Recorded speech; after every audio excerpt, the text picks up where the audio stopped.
থাকবে নাকি? পরীক্ষা যদি না দেয় রেজাল্টে আসবে না, তাহলে তাদের ব্যবস্থাটা কেমন হবে? আল্লাহ বলেছেন লা ইউসআলু আন আসহাবিল জাহিম। আল্লাহু আকবার। আর যে আল্লাহু আকবার। লা ইউসআলু আন আসহাবিল জাহিম, যারা জাহান্নামী এদেরকে কোনো প্রশ্ন করা হবে না, প্রশ্ন ছাড়াই জাহান্নামে চলে যাবে। দু কথা বলেন, 1000 কাতার হবে।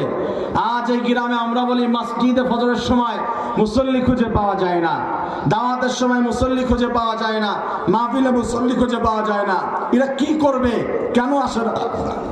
হাসরের ময়দানে আল্লাহ তাআলা 1000 কাতার বানাবে, তার মধ্যে 999টি কাতারই আল্লাহ তাআলা প্রথম পর্যায়ে ধরে জাহান্নামের ভিতরে ফেলে দিবেন।